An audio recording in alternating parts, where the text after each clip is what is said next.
네, 안녕하십니까. 신정호라고 합니다.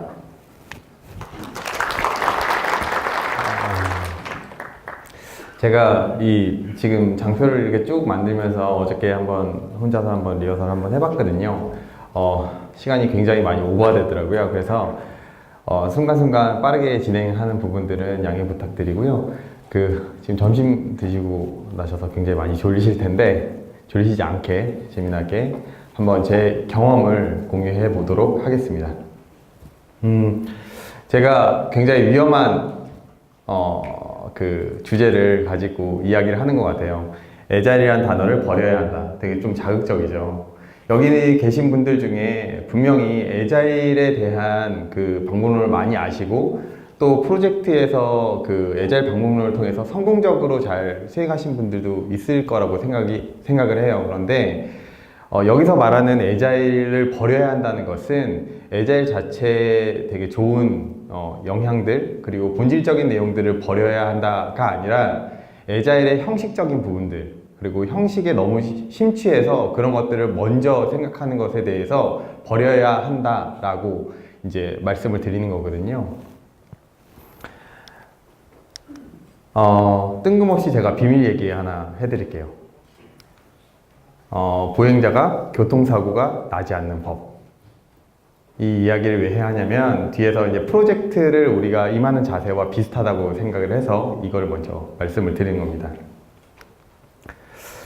보행자가 교통사고가 안 나려면 우리가 길을 건널 때 손을 들고 신호를 잘 지킨 다음에 좌우를 살피고 건널목을 건너면 사고가 안 납니다. 맞죠? 누구나도 다 알고 있는 사실입니다. 어려서부터도 굉장히 많은 체험 교육도 하고 이런 것들을 선생님들한테 굉장히 많이 배웠어요. 그런데 우리가 교통사고 안 나던가요? 교통사고 항상 나죠. 왜냐하면 여러 가지 상황이 있어요. 신호등이 없는 경우도 있고, 좌우를 못 살피고 급박하게 건너야 될 경우도 있죠. 프로젝트가 성공하는 법. 회고를 잘하고, 스프린트를 잘 지키고, 현황판을 잘 보고, 번다운 차트를 잘 관리하고, 추정을 잘하고, 이런 것들을 하면 프로젝트는 성공합니다. 여기 계신 분들 중에 이런 것들을 접하지 않으신 분들이 거의 없으실 거예요. 굉장히 많이 접했고, 책에서도 굉장히 많이 회자되고 있었어요. 그런데 이게 잘 지켜지시던가요? 현업에서 이런 것들을 하나하나 하기에 너무 힘들지 않으셨나요? 아니면 일정이 박혀서 되는 프로젝트인 경우 이런 것들을 다 지킬 수가 없잖아요. 맞습니다. 저희가 보행자가 교통사고 안 나는 법을 다 알고 있어요. 프로젝트도 잘 하는 법도 다 알고 있어요. 그런데 교통사고가 안 나지 않고 프로젝트가 망가진 경우가 많거든요. 방법론을 알면서도요. 왜 그럴까요? 어떻게 보면 제가 여기서 이번 세션에서 말씀드리고 싶은 건 뭐냐면, 방법론을 잘 아세요 라고 이야기하는 것이 아니라, 제가 방법론을 뒷배경으로 우선 한 발짝 물러서서 이게 본질이 뭐지? 라고 해서 프로젝트 현재 구성원들은 어떤 생각을 갖고 있지? 그래서 우리는 뭘 해야 되지? 이런 것들로 인해서 형식에 얽매이지 않고 그런 것들을 차용을 해서 부분 차용을 해서 사람들을 납득시킬 때는 납득을 시키고, 어떨 때는 과감하게 드라이브 할 땐 드라이브를 해서 이런 것들을 프로젝트를 성공시키게 만드는 방법을 제가 실제로 워킹했던 그 프로젝트를 중심으로 해서 경험을 공유하려고 합니다. 보통 프로젝트 딱 시작할 때 이렇게 스크럼이나 애자일 방법론 중에 스크럼이나 칸반이나 이런 것들을 많이 아시는 분들이 딱 얘기를 하시죠. 우리 프로젝트 스크럼으로 할 거야. 그러면 누군가는 망했다고 생각을 해요. 누군가가 망했다고 왜 생각을 하냐면,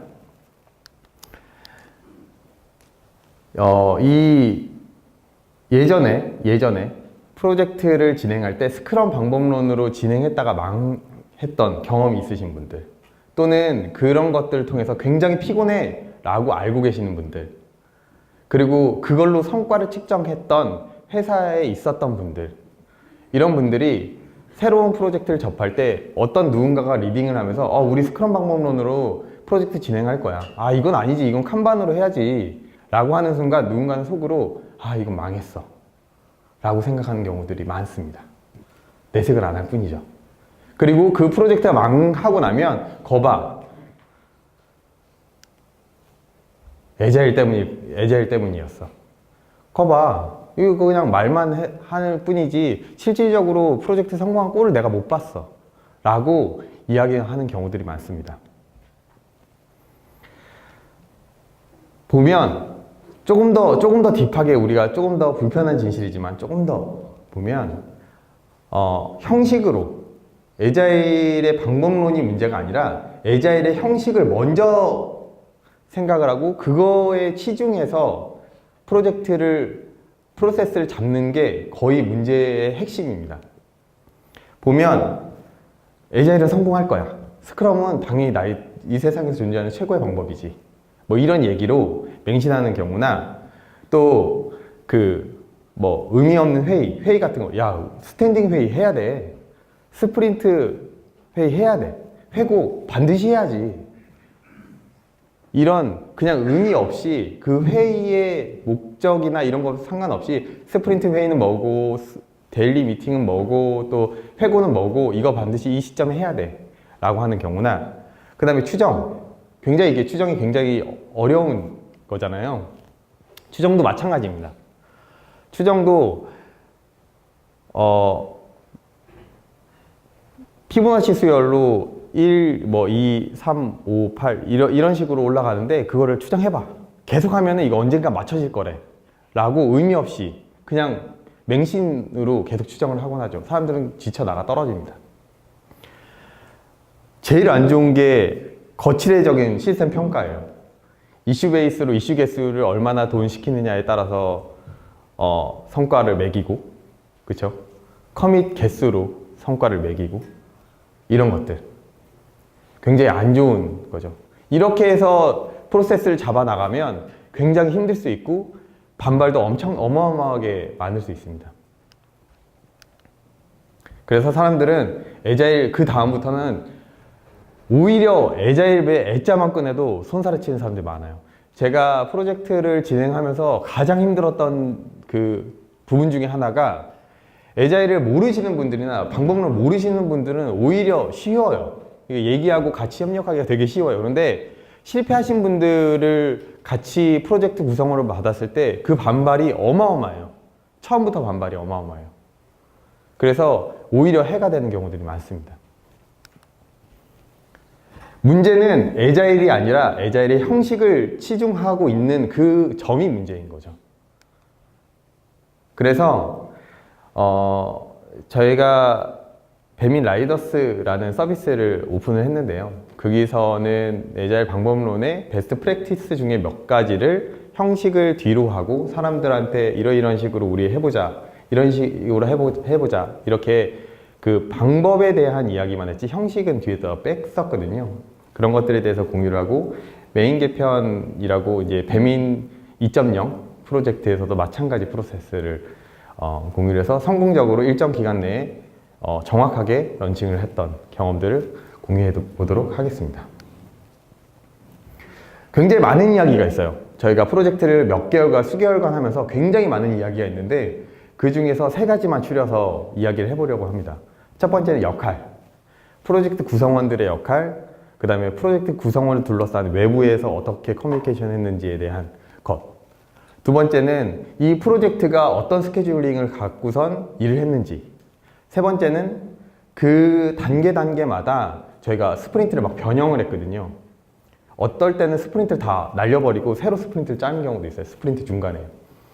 그랬을 때 이 회고라는 것이 얼마나 중요한지, 그리고 책과 얼마나 달랐는지, 요거에 대해서 3가지만 이야기를 드리려고 합니다.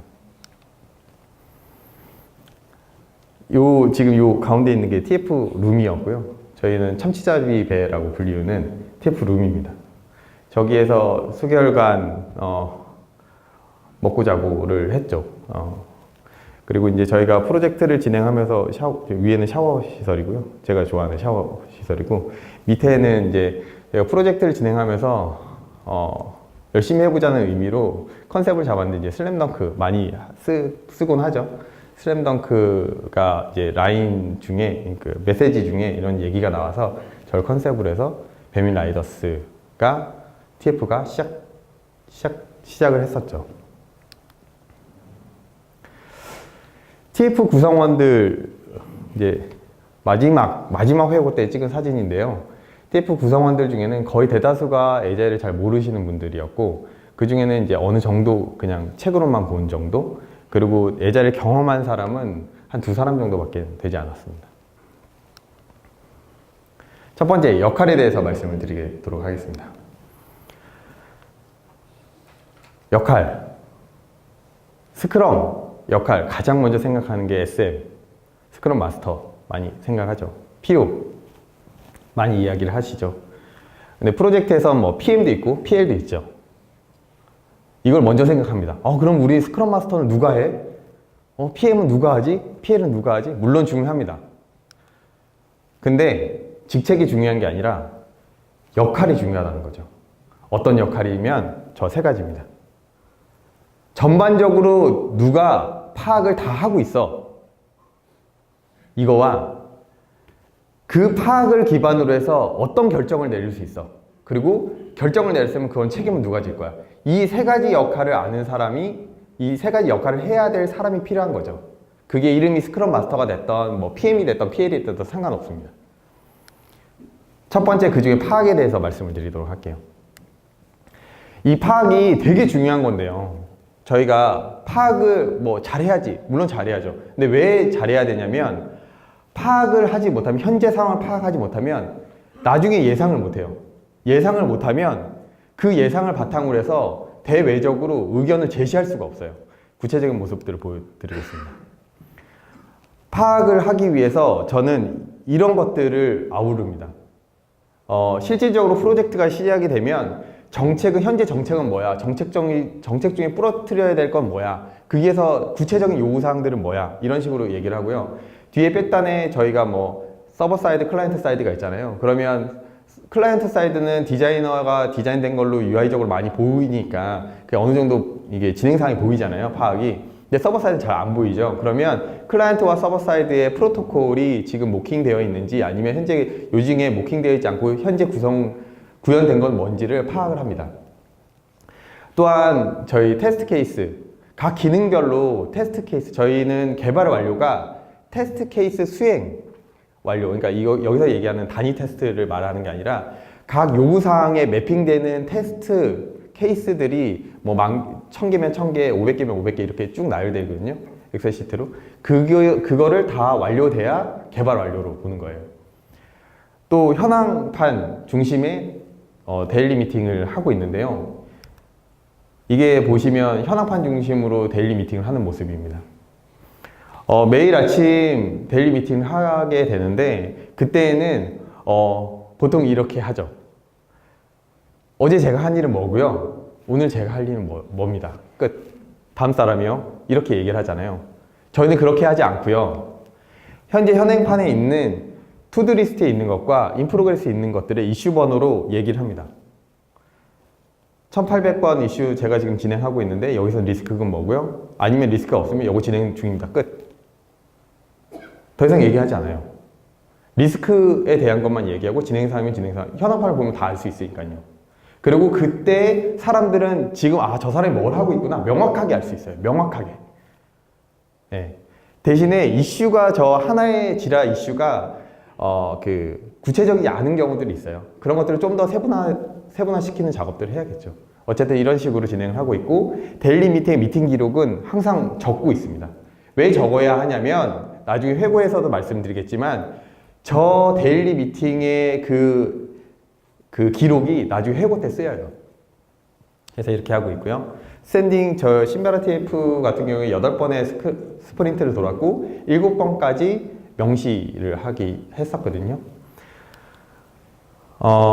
뒤에서 스케줄링에서 좀 더 얘기를 하겠지만, 저희가 스프린트 계획들을 쭉 잡게 되어 있었어요. 그래서 스프린트 계획을 잡았었고, 기본적으로 일정하고 작업일하고 목적, 그리고 그거에 관련된 이슈 사항, 지라 이슈들 쭉 이제 다 연결이 되는데 저희 일정이 처음에 잡았던 내용하고 나중에 이제 진행했던 내용 좀 바뀌거든요. 이렇게 파악을 하려면 지라 이슈 베이스로 데일리 미팅을 하고 커밋 기록은 네트워크, 그러니까 저희는 깃허브를 사용하는데 깃허브에 네트워크 있잖아요. 그 그래프의 네트워크를 보면서 전체 지금 진행 사항이 커밋된 내용들이 뭐가 있는지 쭉 파악을 하고, 그리고 지금 현황판, 그러니까 번다운 차트는 잘 보지 않는데 번다운 차트를 안 보고, 왜냐면 데일리 미팅으로 모두가 다 알고 있으니까 이런 식으로 파악을 잘 하게 됩니다. 프로토콜 확인하고 요구사항 다 정책 확인하고 이런 식으로 파악을 다 하고 있고요. 이 파악을 바탕으로 해서 결정을 합니다. 어떤 결정을 하냐? 보통 프로젝트에 속한 PM이나 뭐 PL이나 결정을 해라, A라는 정책에 대해서 결정을 해라 라고 하면 엮여있는 부서들이 많기 때문에 그 결정을 하기 굉장히 힘들어요. 맞죠? 그래서 어떻게 해야 되냐면 안에서 내부에서 결정할 것들은 쉽게 결정을 하면 됩니다. 뭐 회고 때 하던, 정책 회의, 스프린트 계획 회의 때 하던, 아니면 상시로 하던 하면 돼요. 그런데 여기서 결정된 내용이 다른 부서에 영향을 줄 경우, 이런 경우는 함부로 결정을 할 수가 없잖아요. 그러면 상위 직급이나 관련 부서 직급자한테 이제 결정을 해달라고 얘기를 해야 되잖아요. 그럴 때 결정을 해주세요 라고 요청하지 않았습니다. 결정에 필요한 배경을 설명하는 게 굉장히 중요해요. 왜냐면 그분들은 굉장히 많은 일을 하고 있기 때문에 다 할 수 없거든요. 그래서 배경하고 그 다음에 구체적인 A라는 방법을 선택하면 A-라는 효과가 나오고요. B라는 방법을 결정을 하면 B-라는 효과가 나옵니다. 이런 식으로 객관적인 리스트를 작성해서 이제 전달하게 되죠. 응? 그쵸? 되게 중요합니다, 이게. 쪼는 거. 던지고 쪼는 거예요. 이게, 굉장히 많은 일들을 하고 계세요. 실제로 저희가 잘 모르는, 대표님이나 또 상무님이나 굉장히 많은 일들을 하고 계시기 때문에 그런 부분들에 대해서 쪼지 않으면 답이 나오기는 굉장히 힘듭니다. 그래서 이런 리스트를 던지고 그 다음에 그 리스트에서 몇 번을 선택하시겠어요? 그 밖에 제한이 있으신 건 없나요? 라고 얘기를 한 다음에 그래서 결과를 빨리빨리 받아야 되는 거거든요. 제가 이 내용을 이제 어느 게 맞을지 해서 제 메일 리스트를 쭉 봤는데 거의 다 대여비더라고요. 그래가지고 뭐가 좋을까 막 찾다가 하나 되게 약한 메일이 하나가 있더라고요. 디자인에 대한 메일이었고요. 그것을 실제 TF를 하면서 결정을 해야 되는 상황이었어요. 이렇게 결정을 하면 마지막은 이제 책임입니다. 되게 무거운 주제죠. 책임. 세 가지 중에 하나입니다. 네. 저 개인적으로는 좀 이렇게 좀 이거 아니면 저거인 약간 그런 스타일이거든요. 제 성격이. 그래서 TF를 할 때 굉장히 힘들 걸 알아서 이게 좀 다른 쪽에서 얘기하지 마시고, 저는 이제 TF를 할 때 저 목 내놓고 시작을 했습니다. 굉장히 어려울 거라고 생각을 해서 목 내놓고 시작을 했고 반드시 하고 싶었어요. 그렇게. 맞습니다. 이 세 가지 중에 하나죠. 책임은. 그런데 중요한 건 아까 얘기했듯이 PM을 맡은 사람이나 PL을 맡은 사람이나 또 스크럼 마스터가 됐던 누가 됐던 현재 상황을 정확하게 파악하고 그 파악한 내용을 가지고 명확하게 그 시점마다 결정을 미루지 않고 결정을 했다면 사실은 책임이 없습니다. 그 사람한테. 왜냐하면 결과는 그 순간, 결정을 한 그 순간에 나오지 않고 나중에 나오거든요. 그 결정된 결과는 나중에 나오기 때문에 사실은 그 순간 최선이었기 때문에 전혀 문제가 되지 않아요. 이 내용은 제가 중간점검이라는 프로젝트를 진행을 하면서 중간점검이라는 시간을 가졌었어요. 그래서 굉장히 많은 분들한테 메일을 보내고 그분들이 다 참석을 하셨거든요. 대표님까지 다 참석을 했었습니다. 참석을 했고 그 안에서 시연을 했었어요. 쭉 시연을 했었고 현재 이 상태입니다. 일정이 박히는 건 무리입니다. 뭐 등등등등등 이런 이야기들을 했었어요. 우리는 이 제품을 지금 시연한 요 순간까지 만들기 위해서 매 순간 파악을 해왔고 이런 결정을 내려서 지금 현재 중간점검은 이 상태입니다 라고 명확하게 전달했습니다. 그러면 이 책임은 저한테 있을까요? 이 프로젝트가 만약에 잘못됐어요. 그러면 저한테 있을까요? 만약에 건강한 조직이라면 그렇지 않다고 봅니다. 지금까지 한 얘기는 아까 얘기한 SM이 누가 해야 돼, SM은 뭘 해야 돼, PO는 뭘 해야 돼, PL은 뭘 해야 돼 이런 얘기보다는 직책에 대한 것보다는 역할이 되게 중요하다. 그리고 그 역할은 파악, 결정, 그리고 책임 이 세 가지 역할을 할 사람이 필요하다. 다음으로는 그 구성원들에 대한 이야기인데요. 보통 그 스크럼이나 그 켄 슈와버가 쓴 스크럼 책에 보면 수평적인 관계를 되게 많이 강조하고 있습니다. 많은 에자일 XP와 그 에자일과 XP 그 책에서도 스크럼과 XP 그 책에서도 이런 수평적 문화에 대해서 되게 많이 강조를 하고 있죠. 그런데 물론 수평적 문화가 되게 중요합니다. 그런데 그거보다 중요한 거는 사실은 각 파트마다 부딪힐 수 있는 그 요소들이 있어요. 그 부딪힐 수 있는 그 요소들을 어떻게 하면 사전에 정의하고 없앨 수 있는가를 먼저 생각해야 돼요. 수평적으로 관계를 맺는 거는 충분히 맺을 수 있는데 이 부딪히는 부분들을 최소화시켜야 되는 거거든요. 그러면 그게 파트마다 어떤 이해관계로 어떤 식으로 풀어야 되는가가 되게 중요합니다. 하나하나씩 살펴보도록 해볼게요. 기획자와 디자이너 부딪히는 요소는 무엇인가? 보여지는 UI, UX 부분이죠. 저희 프로젝트는 시작과 동시에 기획, 디자인, 개발, 테스트가 동시에 사람들이 다 인발부가 됐어요. 그러니까 기획이 아직 나오지 않은 거죠. 정책 및 요구사항이 명확하게 부러지지 않았어요. 그런 상황에서 UI, UX를 기획자가 그린다는 거는 다른 사람들 다 병목이 생겨서 다 대기한다는 걸 의미합니다. 그쵸? 그래서 흔히 말하는 기획자가 말하는 와이어프레임을 그리지 않았어요. 그리고 정책 및 요구사항만 텍스트로 정의를 하고 흐름만 도식화했습니다. 디자이너는 와이어프레임이 그려지지 않으니까 자유롭게 사용자적인 모습, 사용자 친화적인 모습들을 그려내기 시작을 했어요. 만족도가 높았습니다. 물론 어드민 같은 경우에는 좀 다른 얘기예요.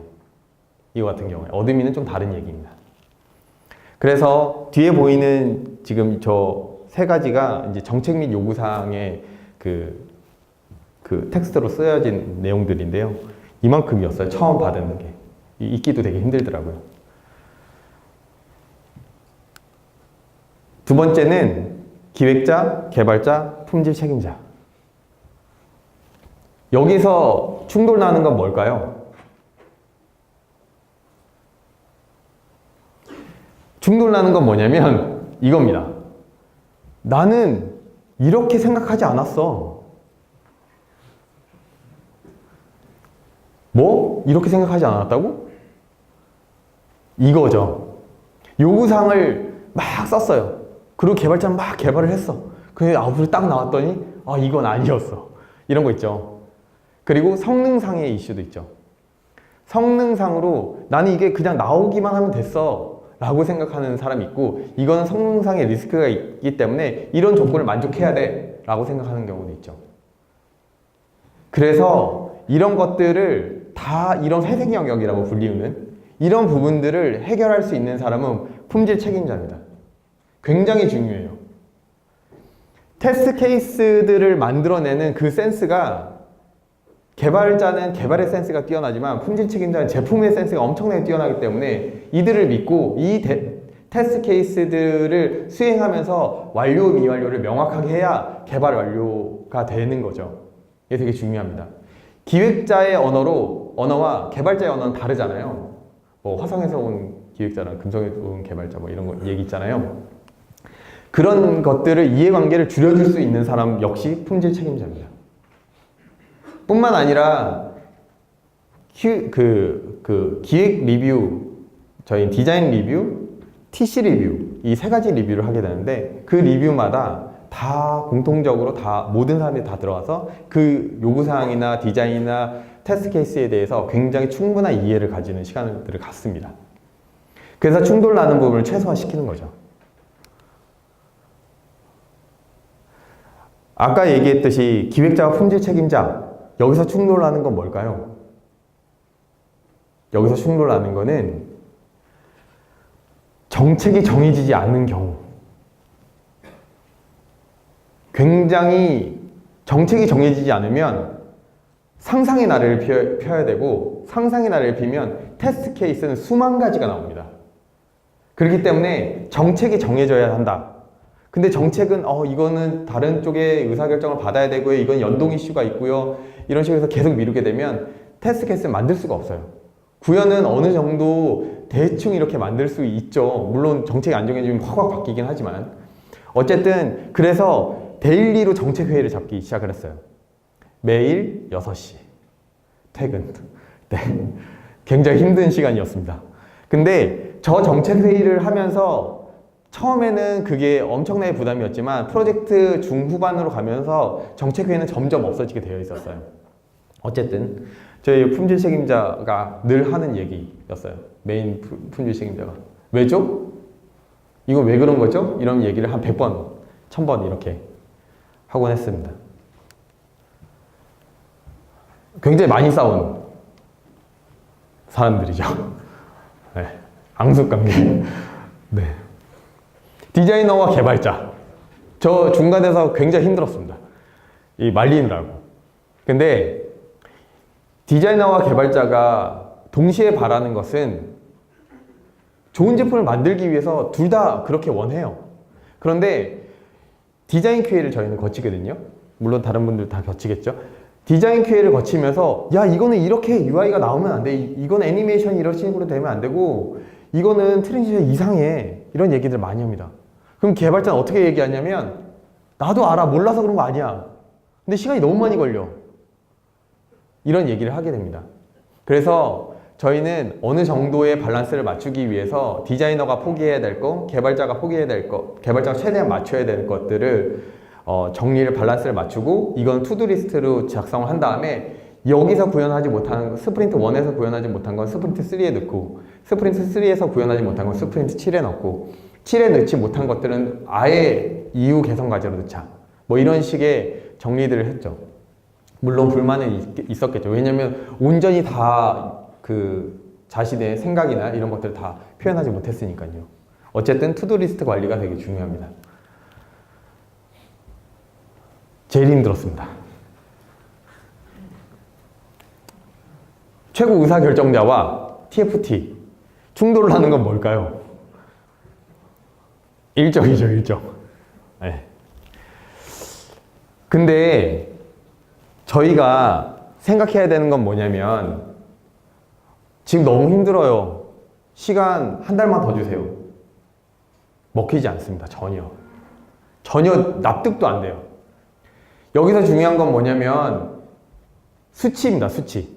지금 현재 프로젝트의 스프린트 1에서는 현재 현 상황 전체 대비 8%를 진행 중이고요. 전체 스프린트의 15%를 진행했는데 8%밖에 되지 않았습니다. 남은 일은 이런 것들이고요. 이런 것들이 명확하게 지속적으로 전달이 돼야 의사결정을 할 수가 있는 거죠. 그래서 이런 것들을 지라 이슈 베이스, 그 다음에 퍼센테이지, 이슈 베이스에서 퍼센테이지를 다시 도출한 다음에 그것들을 계속해서 공유를 드렸습니다. 팀 외 협업은 생각보다 많더라고요. 특히나 법무팀의 이슈가 있거나 고객지원팀의 이슈가 있는 거는 사실은 저도 겪어보지 못한 거였거든요. 근데 뭐 신규 서비스를 만들기 위해서 통합 회원을 하려면 법무적인 이슈가 있고, 그리고 이런 것들에 대해서 CS가 들어왔을 때 매뉴얼 리스트를 쭉 다 작성을 해야 되는 것들, 이라든지 이런 것들은 사실은 경험하지 못한 내용이거든요, 제가. 그런데 TF를 맡으면서 이런 것들도 굉장히 많이 알아야 되고 그런 것들에 대한 조율도 필요하고, 사실은 법무팀이 되게 중요한 것 중에 하나가 회원의 플로우 자체를, 회원가입이나 수정이나 이런 플로우 자체를 바꿀 수도 있어요.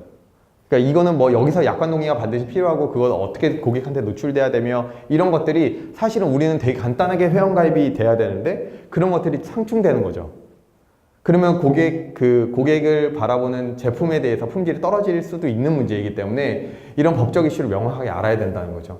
또한 신규 프로젝트가 뜨게 되면 그것에 대해서 마케팅적으로 계속해서 어떤 것들을 진행을 해야 되는데, 신규 서비스에서 마케팅 수단을 제대로 제공하지 못하면 밀어줄 수가 없는 거예요. 그럴 때 특정 기능이 마케팅 수단으로 사용돼야 되는데 그런 것들을 생각하지 않으면 이런 것들 다 놓치게 됩니다. 중요한 이슈죠.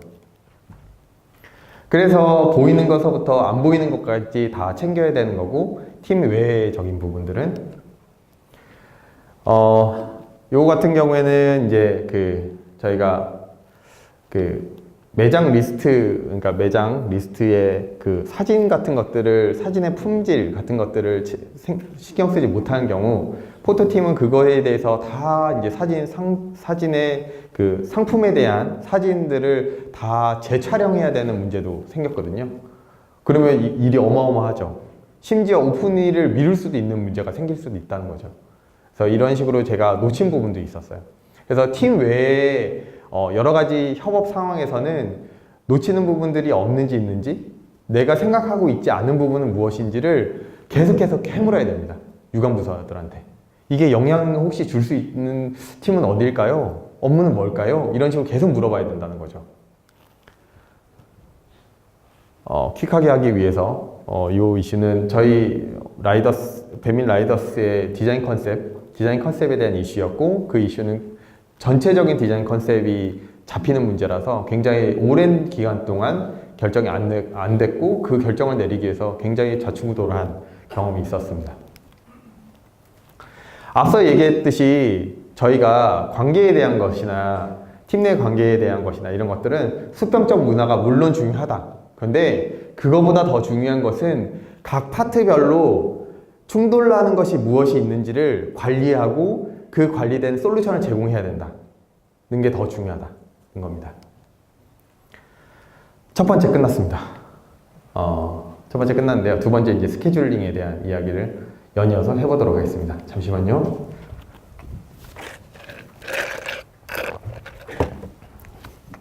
죄송합니다.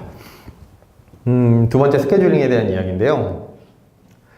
스케줄링 하면 보통 스프린트 회의, 그리고 현황판을 잘 다뤄야 되고 추정 잘 해야 되고 데일리 미팅 중요해야 돼, 이런 얘기를 많이 합니다. 맞죠? 맞습니다. 그런데 중요한 건 아까 의사결정자한테 전달하는 것처럼 지금 현재 스케줄을 짜기 위해서 어떤 수치로 우리는 스케줄을 짜야 돼가 되게 중요합니다. 어떤 수치로. 기본적으로 스프린트를 짜기 위해서, 또 전체적인 스케줄링을 짜기 위해서 저희는 이런 것들을 하거든요. 보통 마감일이 정해지는 경우들이 많죠, 프로젝트에서. 저희 회사만 그런가요? 야, 이거 언제까지 해야 돼? 이런 것도 있을 거고, 이때는 우리와 경쟁업체가 이 시점에 런칭을 할 것 같으니까 이 시점에 맞춰야 돼, 이런 경우도 있죠. 그리고 마케팅적으로 이 시점이 필요해, 아니면 시간적으로 이 시점이죠. 저희 서비스 같은 경우에는 사람들의 먹는 거에 되게 민감한 서비스이기 때문에 초복, 중복, 말복 굉장히 중요합니다. 저 그때 치킨 시켜 먹지 않거든요. 저는 치킨을 먹지 않습니다. 그때 굉장히 많이 트래픽이 몰리게 되고, 그때에 맞춰서 저희도 이벤트를 많이 하게 되죠. 그런 경우에 맞춰서 저희가 프로젝트를 진행하게 되는데, 그때 리소스 투입을 하기 위해서, 그러면 우리 여기까지 워킹데이가 며칠 남았지? 실제로 제가 지금 4월 프로젝트를 앞두고 있는데요. 4월 프로젝트에서 워킹데이를 세려면 구정 반드시 필요하죠. 그리고 두 번째로는 구성원의 휴가 일수입니다. 우한 형제들에선 장기 휴가 제도가 있어서 2주 장기 휴가 제도가 있어서 사람들의 휴가 일수를 세지 않으면 2주 동안 빠지는 거예요. 워킹데이가 0.5가 그냥 날아가 버리는. 그래서 그런 것들을 미리 예측하지 않으면 프로젝트를 진행하는데 굉장히 힘들 수가 있거든요. 그리고 매 스프린트마다 테스트 일수를 세고, 그 다음에 스프린트가 끝나면 전체 테스트, 그 다음에 사용성 개선에 대한 거, 디자인 QA에 대한 거, 이런 테스트 일수도 같이 포함을 해야 되는 겁니다. 그리고 개발 완료의 기준, 아까 전에 얘기했듯이 테스트 케이스를 수행 완료가 개발 완료다, 이런 기준을 정해야 되고요. 그리고 마지막으로 아까 얘기한 것처럼 현재 상황을 명확하게 파악하는 것. 이렇게 스케줄링의 기본은 저희는 이런 식으로 세워서 프로젝트 진행할 때 하고 있고요. 그 기획, 개발, 품질 책임자 모여서 워킹데이를 세고, 이건 메인 개편 저희 뱀이 2.0 할 때 했던 거고요. 이런 것들을 워킹데이를 세서 실질적으로 보드에 대충 적고, 이때 투입한 사람들이나 뭐 사람들의 상황이나 이런 것들을 공유하게 됩니다. 그리고 스프린트 계획 회의를 구체적으로 잡으려고 하죠. 이건 각 스프린트에서 이슈 생성한 거, 지금 인프로그레스인 거, 돈인 거, 이런 것들을 쭉 나열을 한 거고요. 7번째 스프린트, 여기는 6번째 스프린트밖에 없네요. 6번째 스프린트까지 이슈들을 다 이렇게 릴리즈 할 때마다 스샷을 뜬 거고요. 첫 번째로 시작해야 되는 게 스프린트 회의죠. 스프린트를 나눴다면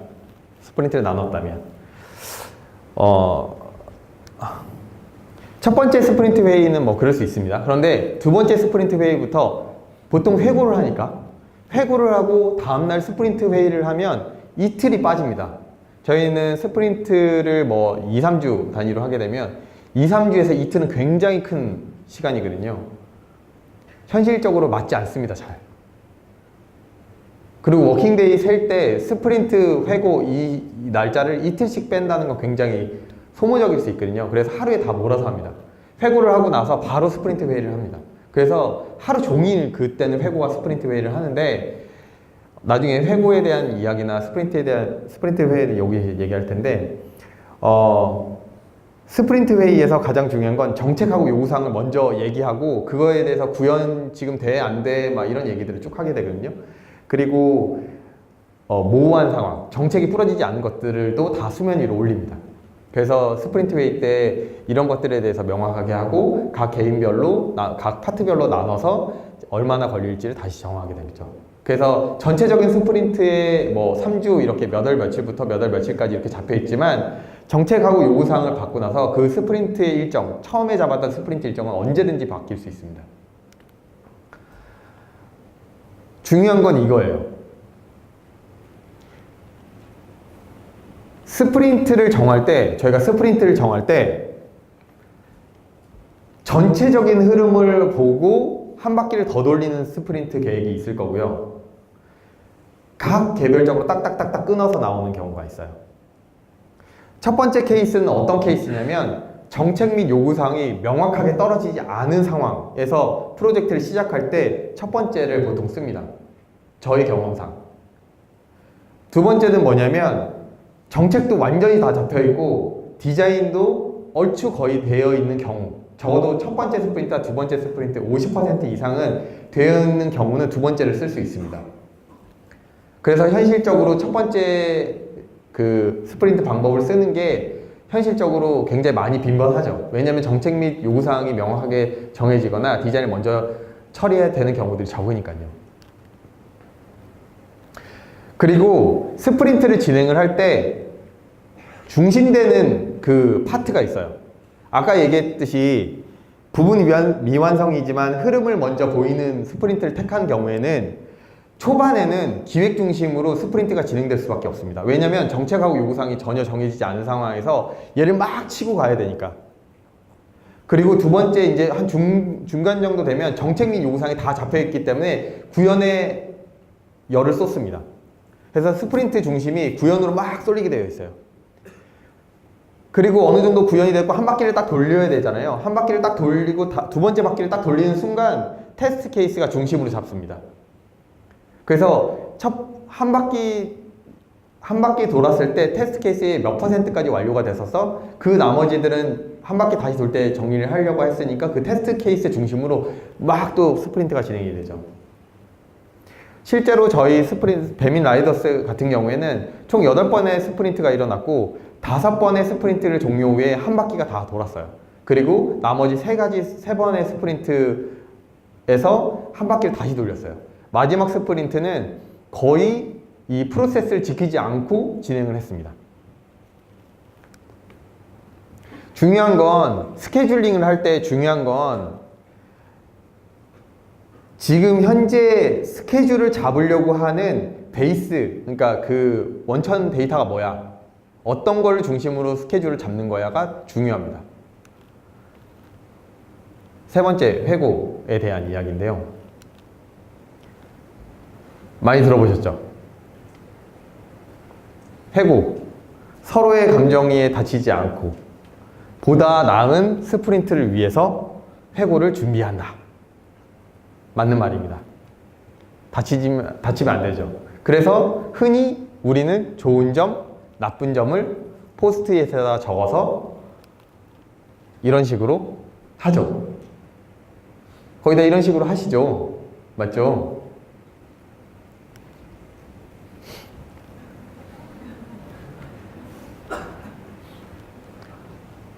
답답합니다. 회고를 해요. 맞아요. 그래서 서로 다치지 않게 좋은 점하고 나쁜 점을 이야기라고 포스트잇에 붙여요. 그런데 달라지는 건 뭐죠? 그 다음날 스프린트를 딱 진행을 하는데 달라지던가요?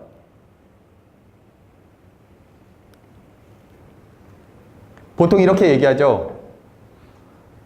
스프린트 회고 때 일어나는 일들에 대해서 나쁜 점을 막 얘기를 해요. 그리고 나쁜 놈이 되죠. 그리고 좋은 입장에서는 예, 맞아요. 저런 나쁜 점이 있었어요. 우리 잘해봅시다. 회고는 다치지 않는 게 중요하지만 현재 스프린트, 지난 스프린트에서 해결된 게 뭐야? 그리고 앞으로 해결될 게 뭐야? 이걸 명확하게 하는 게 회고의 본질이라고 생각합니다. 스프린트를 몇 번을 돌렸는데요. 첫 번째 스프린트 회고 때 제가 했던 장표인데 앞서 얘기한 것처럼 구성원들은 애자일 방법론이나 이런 것들을 잘 모르시는 분들도 있었고 어느 정도 아시는 분들도 있었어요. 섞여 있었어요. 그래서 그런 것들을 저희가 해야 되는데 그러면 스프린트를 어떻게 돌려야 되는에 대한 것이 저는 지금 알고 있는데 다른 분들은 알고 있을까? 이런 것들을 어떻게 효과적으로 전달을 해야 되지? 그래서 회고 때 저 목탄에 대한 이야기를 했었어요. 첫 번째 스프린트. 저 목탄에 대한 이야기가 뭐냐면 아까 얘기했듯이 스프린트를 나눌 때 전체적인 흐름을 한 바퀴를 돌고 다시 두 바퀴를 돌려서 완성을 시킨다 이런 전략이었잖아요. 그런 전략을 사람들한테 납득시키기 위해서 저는 어떻게 했냐면 목탄의 얘기를 했어요. 목탄의 제가 그림은 잘 못 그리지만 목탄의 그 그림 기법이 실패하는 것들 위에다가 덧칠을 하면서 목탄 그림을 완성한다고 하더라고요. 그래서 우리는 기능적으로 실패하지만 한 바퀴를 돌리고 그 위 바탕으로 다시 한 바퀴를 돌려서 완성을 시킨다. 이거를 많은 분들한테 전하기 위해서 회고 때 저걸 넣었어요. 그리고 이거에 대해서 리스크나 행동이나 이런 것들을 회고 때 도출을 했습니다. 일에 대한 이야기, 현재 몇 % 진행됐어를 첫 번째 회고 때 이야기하지 않았습니다. 왜냐면 공감대가 없기 때문이죠. 그래서 첫 번째 스프린트 땐 이런 내용들을 공유를 했고요. 이게 스프린트 네 번째. 팀은 이미 퍼포밍 단계로 들어서려고 했었던 단계였어요. 그때에는 아까 목탄 이런 얘기 없었습니다. 현재 진행사항은 어떤 진행사항이야? 현재 남은 일수는 몇 퍼센트야? 그리고 그런 것들이 처음에 목표했을 때 어떻게 우리가 행동해야 될들을 여기 목표했던 사항들 가능하게 만들기 위한 행동들 공유 이거 있잖아요. 이런 리스트들을 쭉 나열을 했었거든요. 그런 리스트를 해결된 건 뭐고 해결되지 않은 건 뭐야 이런 식으로.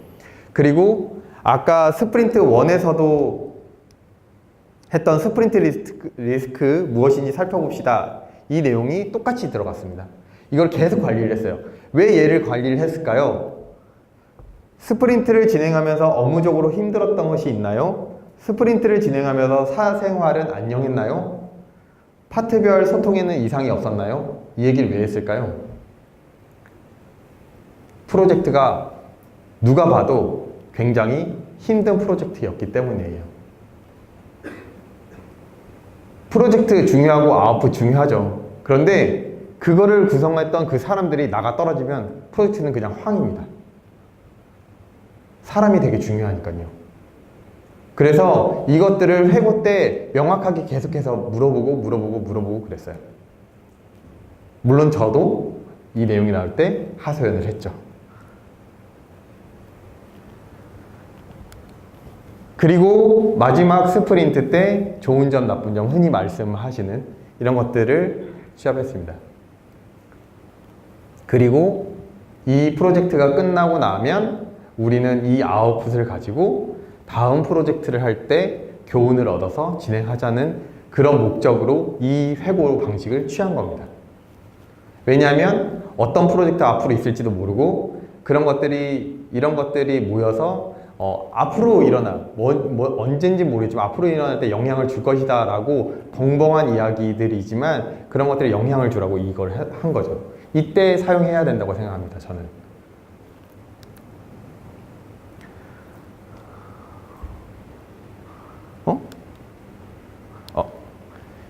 요거 혹시 영상 혹시 틀어주실 수 있으세요? 회고 때 가장 중요한 겁니다. 아웃풋을 보는 것.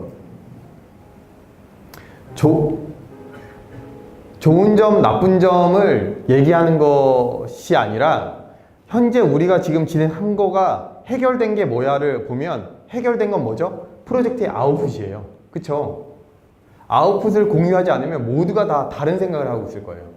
그래서 저희는 아웃풋을 이렇게 공유하는 시연의 자리를 가졌습니다. 그래서 매 스프린트마다 시연의 자리를 가졌고요. 이 시연의 자리를 가지면서 디자이너나 기획자나 품질 책임자나 개발자 스스로가 부족한 부분들을 찾아냈죠. 물론 뒤로 가면 갈수록 사람들이 박수를 쳤죠. 와, 우리가 이만큼을 했어. 이런 식으로 시연의 자리를 가졌고요. 이거는 이제 몇 번의 스프린트, 아까 슬램덩크 얘기를 했던 게 스프린트 회의 때나 회고 때 이런 캐릭터들이 등장을 합니다. 그래서 했고요. 회고 때 이야기해야 하는 일은 아까 해결된 것과 해결할 것이잖아요. 그래서 한 일, 남은 일, 지난 스프린트 이슈 해결 사항, 이번 스프린트 이슈 사항 이런 식으로 4개의 항목을 명확하게 하는 것. 그래서 저희가 한 일은 시연을 하고 앞서 시연을 하고 이슈 현황판에 남아있는 지라 이슈 태스크들을 쫙 한번 다 훑습니다. 그리고 아까 얘기했듯이 데일리 미팅 기록을 해서 중간에 이슈 사항이 무엇인지를 한 번 더 확인을 합니다. 회고 때 필요하죠. 그래서 데일리 미팅을 기록해야 된다고 말씀을 드린 거거든요. 그리고 이제 남은 일. 시연할 때 미처 생각하지 못하는 것들이 나오고요. 그 다음에 그 미처 남은 일은 그러면 어떻게 해야 될까요? 이거는 다음 스프린트나 다다음 스프린트에 이렇게 밀어 넣어야 되거든요. 우리가 스프린트 계획에서 요 스프린트 좀 널널할 것 같아. 이 기능은 기능으로 잘랐다면 이 기능 널널할 것 같은데 이런 부분에 넣어서 일정을 맞추게 됩니다. 물론 부족하죠. 부족합니다. 중요한 건 한 바퀴를 돌고 두 바퀴를 돌 때 나온 이슈 이거. 시간이 지나면 남은 일을 어디까지 했는지 모를 텐데. 이게 중요한데요. 저희 개발하다가 다음날 자리에 앉으면 어디까지 개발했는지 잘 모르잖아요. 저만 그런가요? 네. 그런 경우들도 있는데 하물며 스프린트를 종료를 할 때 다 미완성으로 종료를 했어. 근데 다음 스프린트 한 몇 개월 후에 스프린트 다시 잡으려고 하는데 어디까지 했는지 기억이 날까요? 잘 안 나죠. 이때 중요한 것 역시 테스트 케이스입니다. 완료 미완료가 명확하게 남아있으니까요. 그래서 그걸 가지고 다시 기억을 더듬으면서 기능들을 완료를 시키는 겁니다.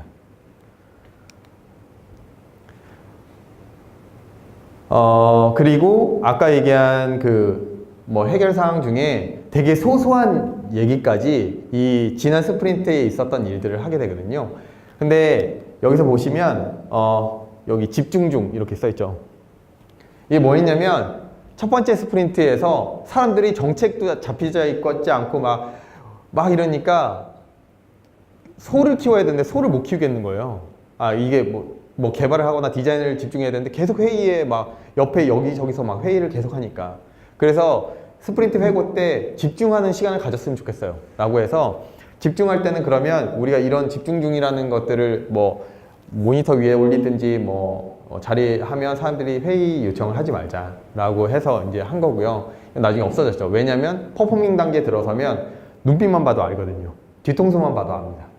지금 이 사람이 집중 중인지 아닌지. 그래서 이런 것들을 모두 다 아주 작은 거서부터 큰 것까지 다 했었죠.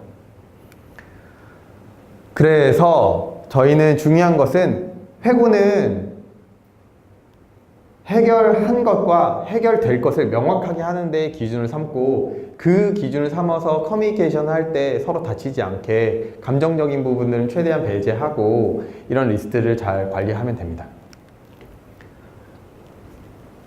그리고 신베라는 잘 런칭이 됐었고 메인 개편 대민 2.0도 정확하게 날짜에 잘 런칭이 됐습니다. 저희가 굉장히 많은 회의들을 하고 의견도 굉장히 많이 내고 왜 이런 걸 해야 되는 거죠? 이거는 사실상 필요 없는 거 아닌가요? 이런 얘기들을 막 하면서 감정적으로 상할 수 있었어요. 근데 누군가가 저한테 이런 얘기를 하더라고요. 회의 끝나고 우리 화이팅을 한번 해볼까요? 그래서 스프린트, 프로젝트 기간 내내 저희는 화이팅을 했어요. 처음에 오글거린다고 못한다고 그러고 이랬었거든요. 그런데 마지막까지 화이팅을 했습니다. 굉장히 좋은 시간이었고 추억에 굉장히 많이 남는 시간이었습니다. 그래서 제가 이번 세션에서 말씀드리고 싶었던 것은 애자일이란 단어를 버려야 한다 라는 게 애자일을 버려라 라는 얘기가 아니라 말이나 형식에 치우쳐서 애자일의 본질을 놓치는 경우들이 왕왕 있어 보입니다. 굉장히 안타깝습니다. 저도 그것을 중심을 잃지 않기 위해서 매번 고민하고 그 프로젝트의 구성원의 시그널을 명확하게 알려고 하고 지금 진행 사항들이 명확하게 파악하려고 하고 그렇습니다.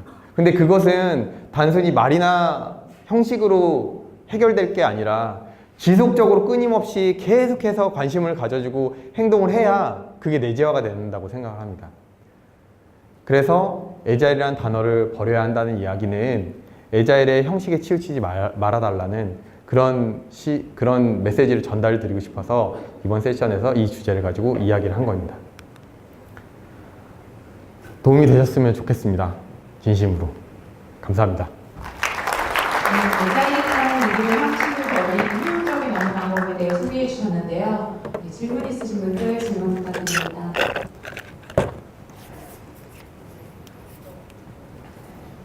손 다시 한번 들어주시겠어요?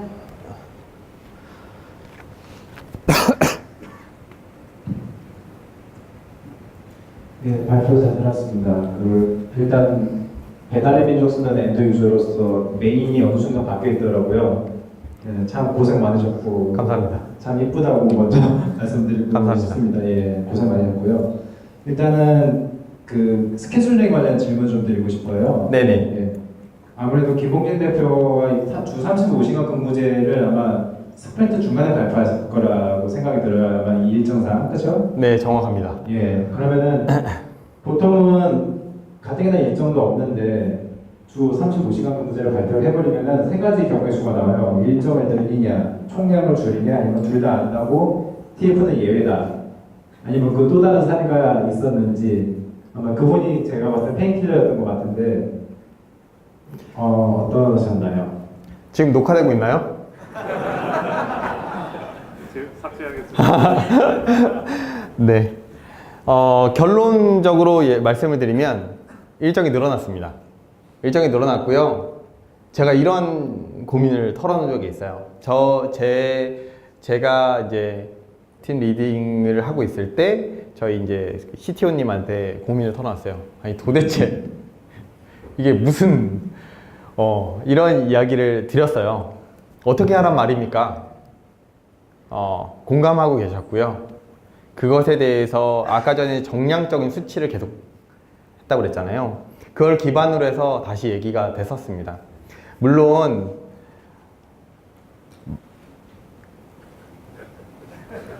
여기까지. 네, 네, 됐죠? 네, 네. 물론 여러 가지 우여곡절이 있었어요. 네, 하지만 일정이 늘어났다는 거. 네, 거기까지만 말씀드리도록 하겠습니다. 네. 네, 다음 질문 더 있으신가요?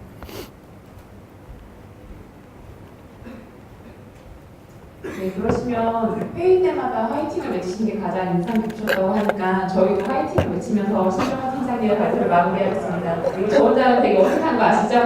다 함께 외치겠습니다. 하나, 둘, 셋, 화이팅! 화이팅!